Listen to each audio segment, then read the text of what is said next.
Good morning, mayam. Sana Leba Manipur. Ngasi date 4 June 2025 ni. Thamai bancheo singdani. Pung mga dagi kapani ahama tawa pawa adudagi sila pani ani suba tawa pawa stia dani ena laise. Khong anigi mathause tawhansi nomagi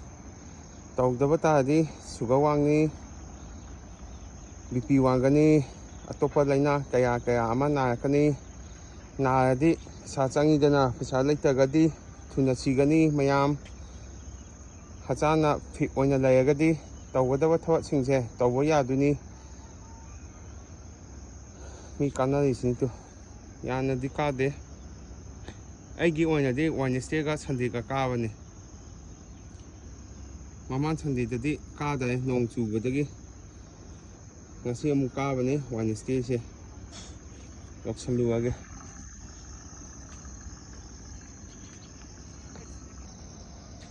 ahama tawa ala sangjo nakan se aduga u thaba hawasi paja mayam mi ama amanda u ama thasi aigi oinadi daman thai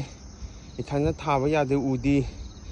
mayan thaba ama changi hingon layagadi thada thajansi mayam u hawagadi sanga kanda yana nungaibani ubada wakhanda so hombasu yana nungaibani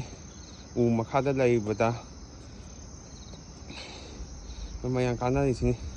nong sangdo yong nakan aduga khong anigi mathausu tawsi pung amamu kaithoaga hachang nungainaba yawe ani suba tawa matundagi view singse uhalake mayanda yawe bo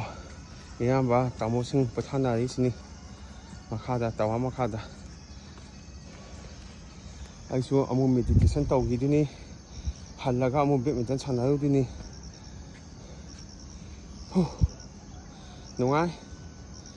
yoksalle ani suba tawa kabu ipa uba phangdai lechinna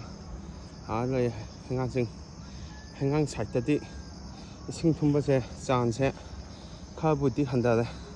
ubadadi ising ngatani thamaibangi chawsingdi tawadagi yengtharapada to ising ngatani as phajara viewdi ising ngatani thumisi aduna u hobudi amata udabani yo uba ude aduna isai sana khangna u amamam thasi amamam thabada mayan thayagadi use yamgani mayam to u thaba amata udabani sina ahum suba ching sina lamphel pakni phajare kaya da phajare ni no chana leba manipurse nongsu khadi laiba man khadi mang aisu losenaba tawage swaida mayam nungsi chanana laisi aduga afaba wakhansu khansi afaba chinja chaga kangle pakna yaifare